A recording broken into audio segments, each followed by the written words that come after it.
say to a bidder, you're out? Is it due to the... Back to the race cars. Lot 1334 is a 1962 Ford Galaxy factory lightweight two-door hardtop. Another drag racer.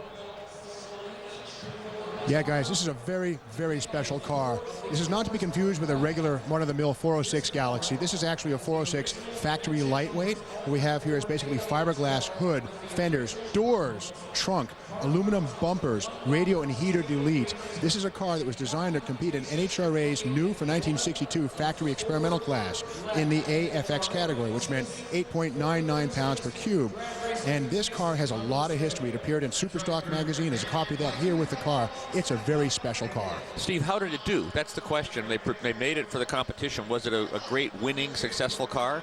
I have to say that the Galaxy full-size cars like this were not particularly competitive against the Max Wedge Mopars with their automatic transmissions. I have to say that these were good cars, but they were not champions maybe that Ford hoped they were. They only made 11 of these cars, and many of them were rebodied in the 63s. This one here has been body and frame together since day one. That's very unusual. Bob, you were asking before about the fact that GT40 had not been on the track a lot, and therefore it was original. This is the way it works. If a car has great race history, it's usually been all smashed up and put back together. If it has no race history, it's usually in great shape. Right. The two things just don't go together, which is why a car like this that has been raced and is still together is so unusual. Is factory experimental, Steve, the class that evolved into pro stock? Well, in a sense, yes and no. Factory experimental was basically a playground for the factories to send their most bizarre vehicles, things they couldn't build 100 or 200 of that would have qualified for Superstock. Well, factory experimental evolved very quickly into basically a circus. And by 1965, you know, there were Hemi-powered cars with Ford too, the camera motors with injection, began to run nitromethane. The rules went out the window and suddenly got into match racing. These things begat the funny car. By 1966, these things had flip-top bodies, and in 4 years, it just got crazy from where we started right here. There you go, just following the family tree of contemporary drag racing. But the rarity of this car and its existence is because it was not a factory race car. The factory cars were all changed to 63 bodies the next year. This car remained a 62. It's like Darrell Waltrip has a Daytona 500 winning Ford that Mario Andretti drove, but it was later rebodied as a Mercury, and that's what it was when Darrell ran his first Cup race in it. So guess what? It's going to stay a Mercury. And that's what happens to race cars. They change to keep up with the times. This one did not. This is a true time warp car. And it's not very expensive. Maybe because it wasn't very successful. I've got to say, I am shocked right now at the lack of interest. Shocked? Oh, yeah. I mean, this Stunned. is like a... Yeah. Oh, here we go.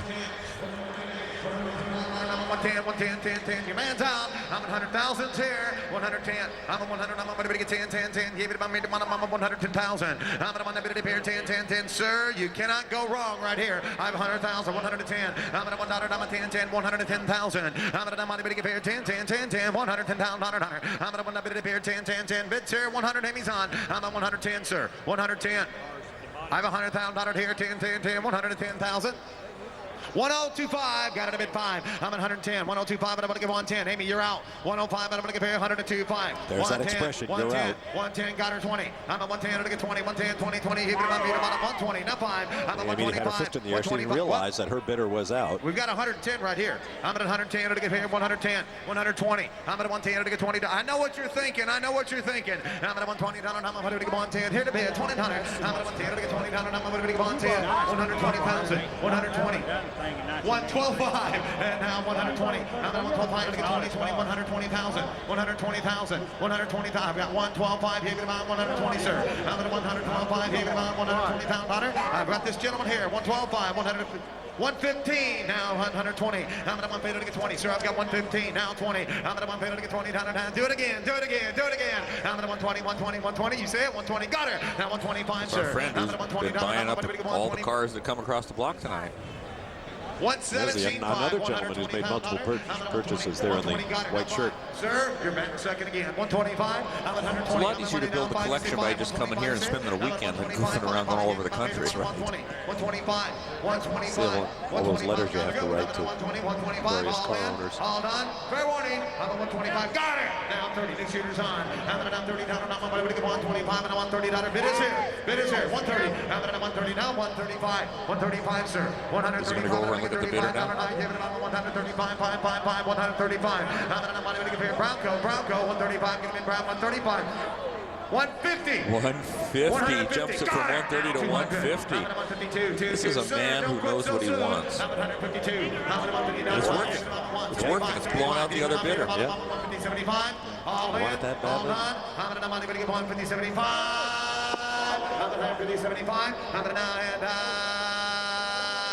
Are you sure?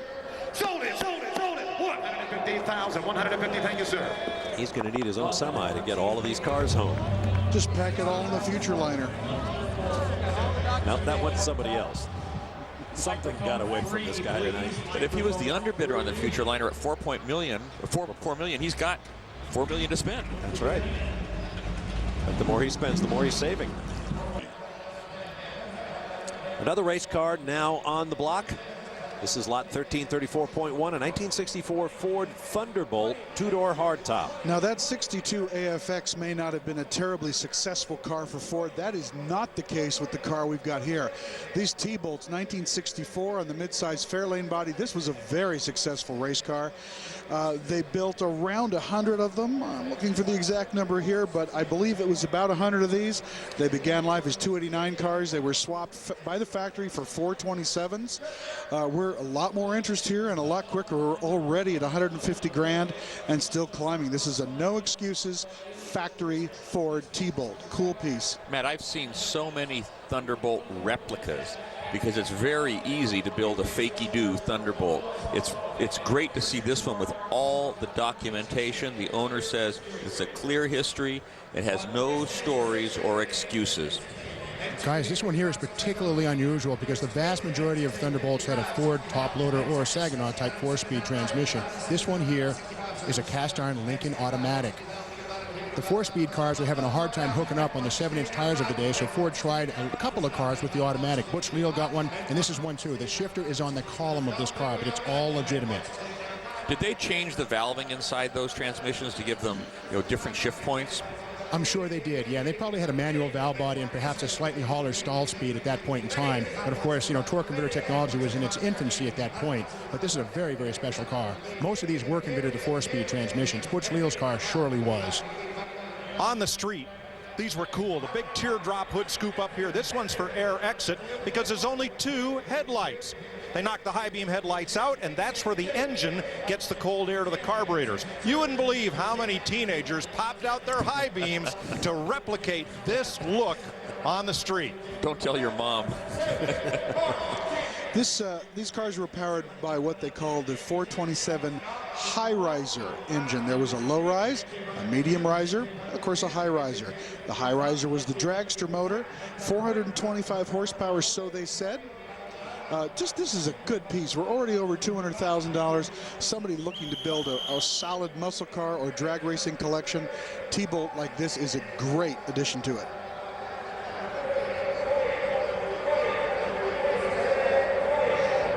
A long list of lightweight features on the car. Important stuff like front rims and tires. Just want to take a second to point out the NHRA required a full-length exhaust system, so Ford complied with this tiny little single exhaust. Has a muffler, goes right up to the headers, one little pipe. It's there, it's legitimate, very cool. The list of lightweight options includes the rubber floor mat. That $250,000 for that car is right on the money. That's what it's worth. Race car. I understand we have a special announcement coming. We'll have to keep an eye on the podium, see what happens. In NASCAR. Here comes the number 22 up onto the stage. That man flipping the throttle is Bobby Allison. We understand that announcement has been postponed. Here comes NASCAR champion Bobby Allison. And we'll close our Haggerty fantasy bid on this car, one that Allison drove in competition. We're looking at a living legend of NASCAR. Standing ovation for the leader of the Alabama gang.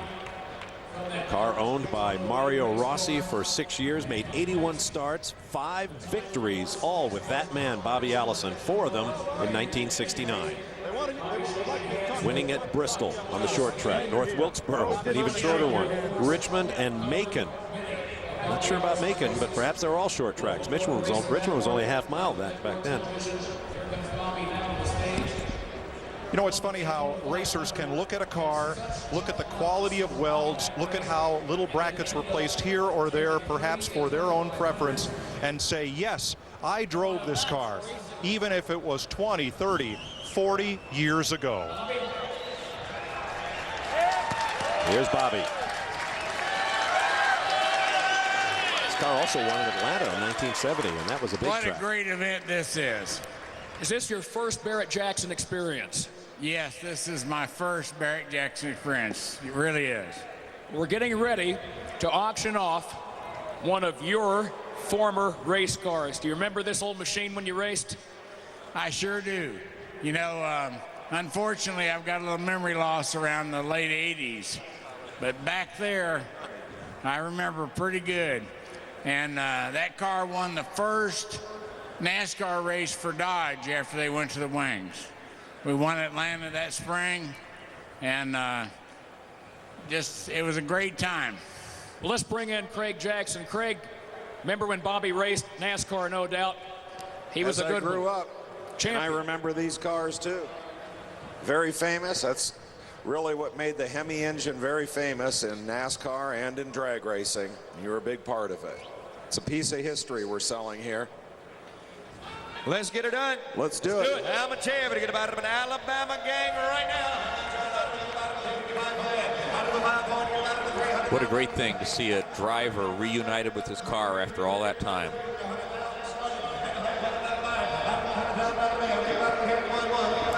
On the stock car circuit, the Dodge Daytona was such a special car. The big wing and the pointy nose is what everyone remembers, and that big wing was not just there for downforce. Those side panels look like airplane rudders because in effect they are.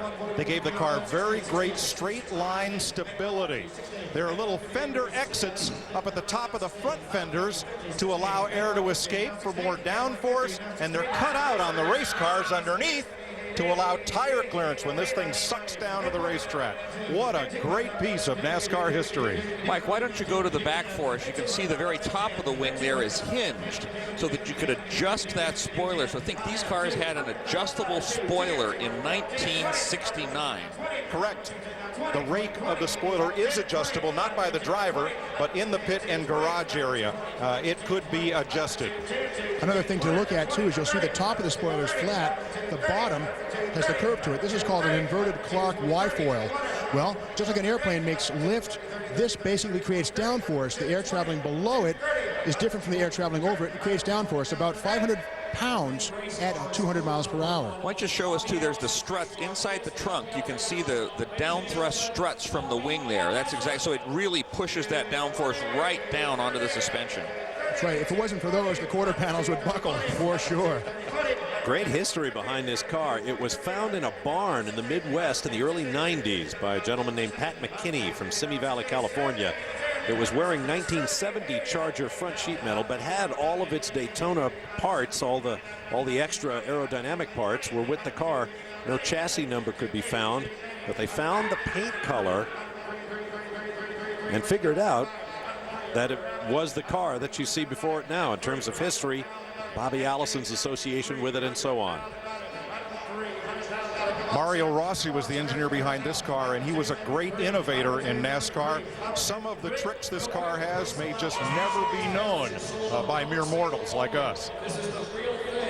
The guy who discovered this car, Pat McKinney, is actually working on another car. He just finished up a restoration on one of Richard Petty's 1971 Roadrunners. That thing is alive and looking real good. 310, push it out. 300, 310, 300 on the street, now 10. Is everybody done? 310. out of the 300,000, out of the get about 310, out of the 300,000, out of 10, 10, 10, 10, 10, 10, 310, get about 10. I have 300,000 on the stage and you're out. You say 305 before I go. 305,000. Notice the height of that rear wing. You saw it with the trunk lit up.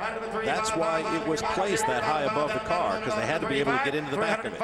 Don't you miss that automobile. You've been with me all the way. 305,000. Anybody else? 300,000. Didn't take long, by the way, for NASCAR to outlaw the Dodge Daytona and Plymouth Superbird and the big wings and the special limited production noses. They wanted stock-appearing cars. $300,000 sale. There it goes for $300,000. That man got a bargain. I agree 100%. That's real history. 500 champion, motorsports legend, Bobby Allison. Nice looking car. And as you say, a piece of history. Once again, we've had a bunch of those in this year's auction. And I believe Craig Jackson is going to take the microphone It's been a great day here all day. We want to make an announcement also on the Future Liner. It is going to the Ron Pratt collection. It's going to be reunited with the F88, and that's where it should have gone. The Bonneville Special, sorry. Still had last year's on my mind. There was some confusion, and we apologize to the one bidder that we thought it went down to that it did not, but it's all been clarified now. Thank you. All right, sale continues. Well, that's interesting. Obviously, there's a story there. We can't embellish it right now. Hopefully, we'll learn more as time goes by. We'll be back. Welcome back. Let's take a look at our Porsche top 5 sellers of the day here at Barrett-Jackson. In 5th place at $1.1 million, that beautiful 1952 Chrysler d'Elegance two-door hardtop. A true one-of-a-kind car. At $1.15 million in 4th place, the 1970 Chevrolet Chevelle LS6 convertible with a great racing history. In 3rd, for $2 million, a 1970 Plymouth Hemi Cuda two-door convertible. In 2nd place, a 1954 Pontiac Bonneville Special Motorama concept car, which was hammered away at $2.8 million. And leading them all, in a huge surprise, the 1950 General Motors Future Liner Parade of Progress Tour Bus at $4 million, following a small controversy that was worked out by the folks from Barrett-Jackson. And here is a look at our top sellers. 178 cars sold by Barrett-Jackson for what remains a record $40.975 million as we speak, and it'll go. The 1970 model year, it's a matching number. And with that, here comes that bright yellow Cougar Eliminator. And with that, our Haggerty fantasy bidding is now closed on this car, and a new high over 10,100 fantasy bidders. Well done. We'll let you know who won as soon as we can. Meanwhile, let's have another look at this beautiful yellow muscle car. Well, the Eliminator model was the Mercury version of what Ford did on the Mustang with the Mach 1. It was available with a variety of engines. This is probably one of the top offerings here, the 428 big block. Believe it or not, you get this with a Boss 302 motor. Those are very, very rare. This one has a great option package, nice equipment, very appealing color combination, and it's already at $85,000. And an interesting detail, too, is the Boss 302 is the only one that had an electronic rev limiter under the hood. The 428 and the 351 did not. This car is going to blow through the roof. The only thing I see I would change is it sits very high in the nose. Awful lot of clearance above those front tires. But this car is mint. 110, 110. Heard the round of applause from the crowd as the car broke $100,000. I did take a look at the door tag on this one, and the paint code reads D for competition yellow, so indeed it has always been a yellow car. You know, at these Fords, you change the door, you lose that data forever. I recognize Bandy at 31,000 actual miles. Second place on the day. Get it outside. 110, 115. It's actually a Mercury National Press show car at the Chicago Auto Show in 1970. One of only 220 ever built, and the very first of the 1970 model year. A lot of prototypes there. Rare mug. This is cool. I'm going to point out that the wheels are indeed incorrect, but they're beautiful. They're American Racing Torque Crest Ds that are fully, well, these are chrome. They're not even polished. So these should be any one of a couple of different types of Ford or Mercury type of wheel, but these are okay. The audience doesn't seem to be bothered by that today. $115,000 going on 17. 117, Mitchell's in it. 117, 120. Out of a 17, here we get 20 there. Out of a 17, we get 20. Bandy. Out of a 20,000, not everybody done. 117, 120,000. 117 and 120,000 and a half. Hammers up, hammers high. Mitchell coming your way. 117 and 120, and I will. So $117,000. That's our number 2 seller on the day. Number 734 is next. 63. Now, Steve mentioned those chrome wheels, not original. Probably didn't affect the price too much. They say everything in life goes back around, and cars are no exception. Earlier, Steve Magnante took a closer look at wheels and explained that sometimes the original beats the new and improved.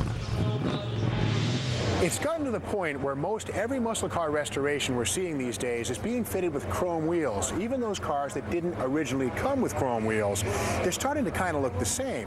There's a new trend that's starting to emerge where people are actually using the original stock steel wheels and poverty caps as a way to make the car stand out from the rest of the crowd. Sometimes less really can be more.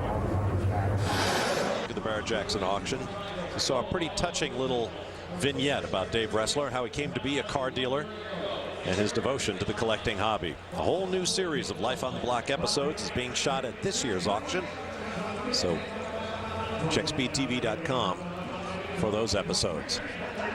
Here comes a 1970 Dodge Challenger TA Sport Coupe. There's a lot to like about this car, and the fact that it's an original 340 TA with a 4-speed.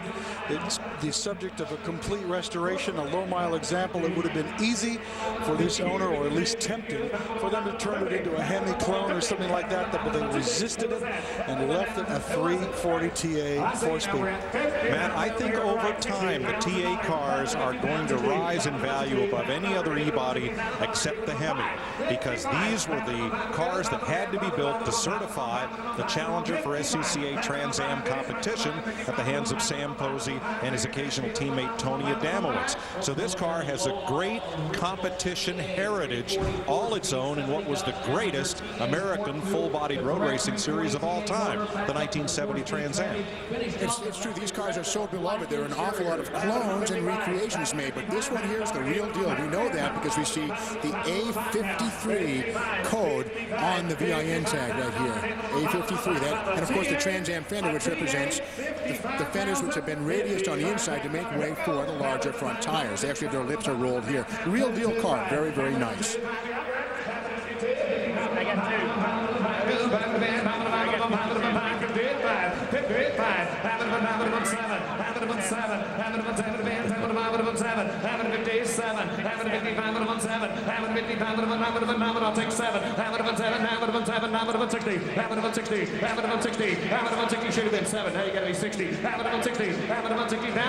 Pretty good poker face out there.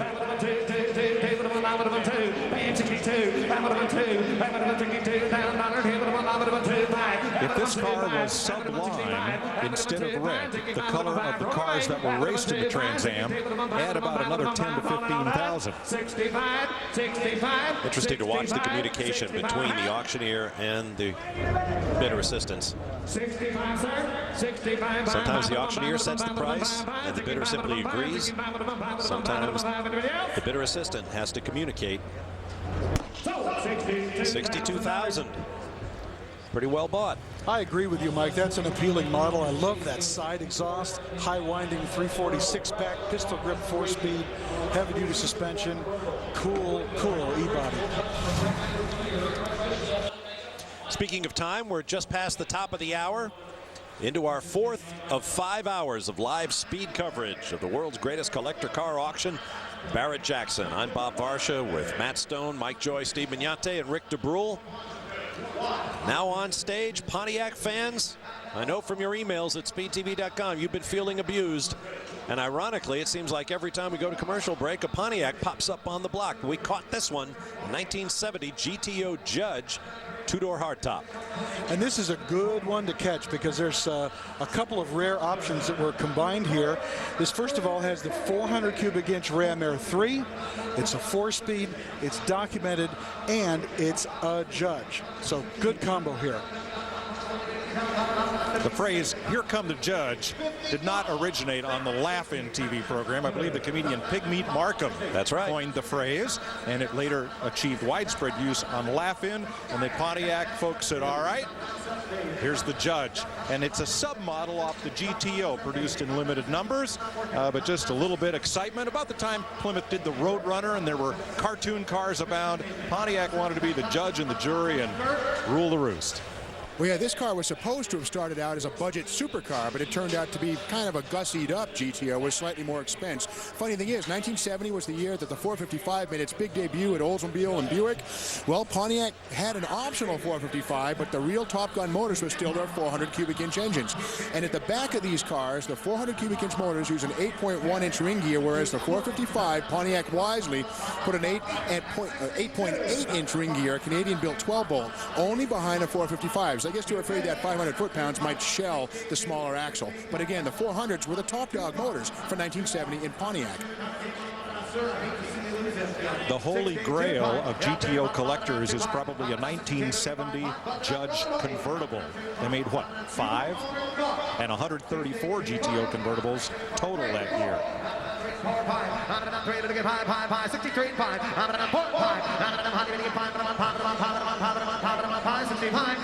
A little phone consultation, and that gentleman says he's out. But Amy will keep working him. And the wheels on this one are absolutely correct. These are the 14-inch wheels without trim rings, and that is correct for the Judge. Most people think, hey, where's the trim rings? They didn't come on these cars, not standard anyway. Look at me, you're out.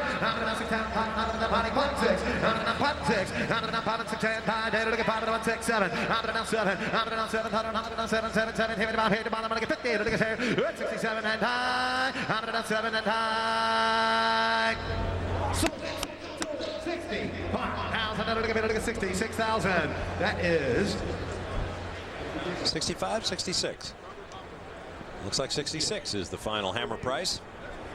Mike, I agree with you. If you're building a muscle car collection, other than the fact that this wasn't a convertible, it was all the right stuff. And once again, the hammer price does not include the buyer's commission and all applicable taxes, and of course getting it wherever you want it. Let's go. Here's Rick DeBrule.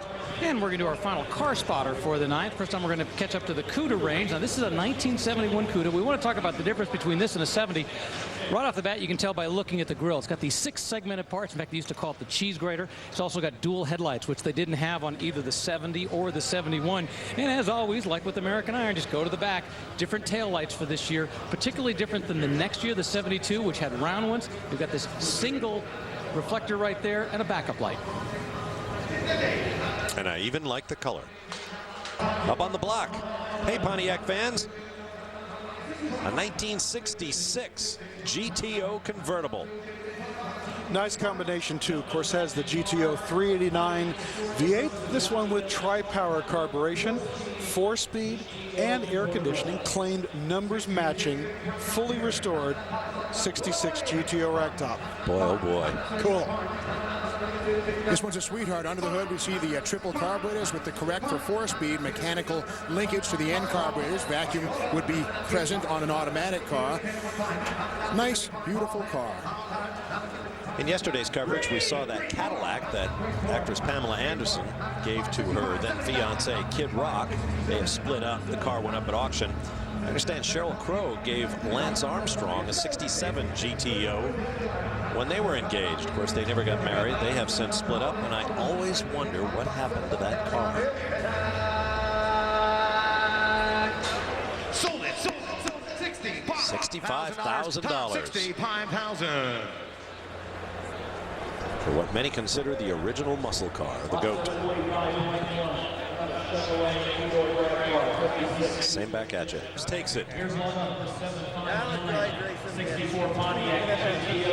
deal. And with that, we will close the bidding on our final Haggerty Fantasy Bid car as the 64 Pontiac GTO two-door hardtop rolls to center stage. Thanks for your fantasy bids. Please welcome to Barrett-Jackson, Mr. Jackson. This car was delivered new in Santa Barbara, California, and the build sheet, or the dealer invoice sheet that is, accompanies the car. This was the first year for the GTO option on the Pontiac Tempest. GTO stood for Gran Turismo Omologato, a name Pontiac stole from Ferrari. Car and Driver magazine did a famous pseudo road test between a Ferrari GTO and a Pontiac GTO. The two cars were never tested actually together, but it was a great article, great for the magazine and great for the GTO. Many years later, ex-Pontiac engineer Herb Adams took his wife's grocery getter and turned it into a Trans Am race car because Pontiac had homologated the GTO. They were allowed to race it in the Trans Am series because it had full FIA papers for the 64 model year. Bob Tullius raced the car, and it did well. Here's a look at the chassis cam from underneath as it came across.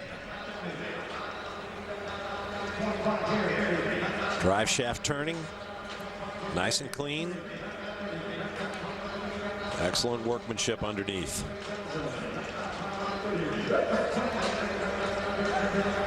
First year for the GTO. The one thing, Bob, that might hold this car back in the bidding is that it's not a 4-speed car. The only automatic that was offered in the GTO for several years was the 2-speed Power Glide transmission, which this car has. The cylinder heads on these motors, the original GTO motors, actually were borrowed by Pontiac from the 421 HO motor. They have 192 intake and 166 exhaust valves. They're better heads than the standard bread and butter 389 motor. So, you know, even though it's an automatic, these are actually pretty good, powerful motors. The very beginning of a whole dynasty of GTO power plants that would culminate with the Ram Air 4 and the HO and the SD 455s about, 10 years later almost, but beautiful car. One of you guys want to wander over and look at that price list on that car and make us all feel bad? This is a reproduction of the original window sticker, $3,948 sold. But I believe, Bob, minimum wage or supermarket stocking wage in those days was about $1.25 an hour, to put all that into perspective. This is a very heavily optioned car, and it's spent its whole life in California and has claimed 30,000 actual miles. Wow. And it is very strange that this should be so heavily optioned, but also be the pillar coupe. There were 32,450 GTOs built in 64, of which only 7,384 were pillar coupes like this car. So it's a very uncommon vehicle. I saw Bill Goldberg on stage. Was he connected with this car in some way, I wonder, bidding on it or consigning it perhaps? He is talking to a couple of bidders about it, but he is not with one of the seller ambassadors. Okay. There's the former University of Georgia football star and wrestling supernova. He can be a very persuasive guy when you stand next to him.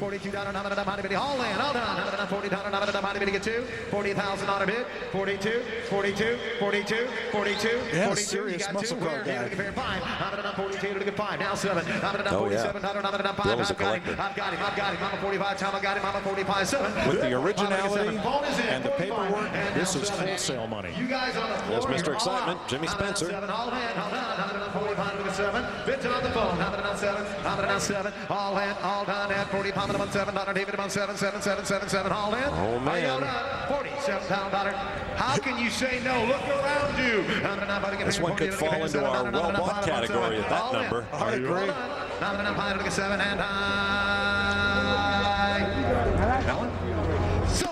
And there it goes.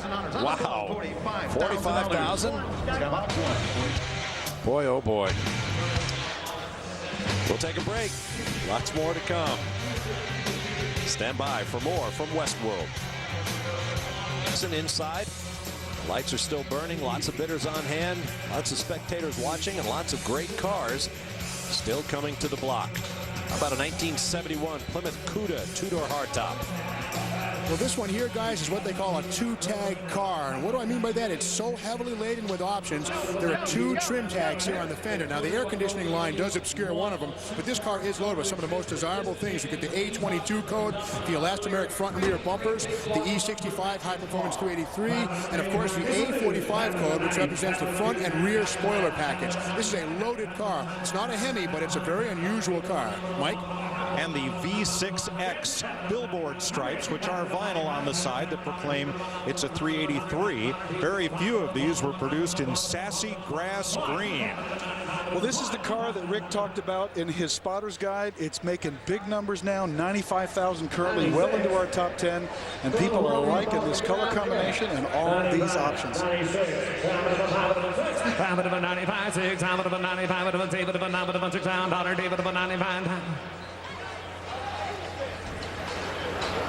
Oh, you have 96. Okay. I'm sorry. 86. 90. 86. 90. 86. That's what I said. 86, 90. 90 to bid. Down to the bottom of the 90. Down 100. But 90. 90 to bid. Down to the bottom of the 90. Down 100. Adjustment to the bidding, 86, just 90. outside of our top 10 now. 95. You got 90. What's 10 grand among friends? Cool car. Nice piece. Down to the bottom of the 86, 90. 86, now 92. 92, 92, with a 92, 92, 92, with a good 92. with a good 10. Asking or getting? Is it all straight now? Y'all got them all straight out there? I'm 86. No, I'm 86. Must be the blinding reflection from the sassy grass green paint. Are you sure? Let's bring out the organ music for a moment.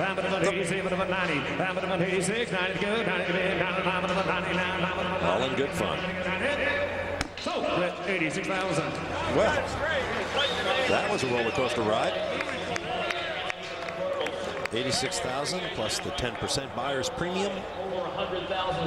Okay, who remembers what the Dodge version of that color was named? I believe it was Sublime. Sublime. Get it. On a Challenger. Sorry, Matt, but they were 2 different shades. Sublime was a lighter shade than sassy grass green. Sorry about that. I'm sorry I can't tell you what Dodge called this, but you're right. Plymouth and Dodge had different names for all these colors, and I had a fast. Now on stage, how about a Buick? 71 Buick Stage 1 GS 2-door hardtop. And believe it or not, Buick was in the muscle car business, 1970-71.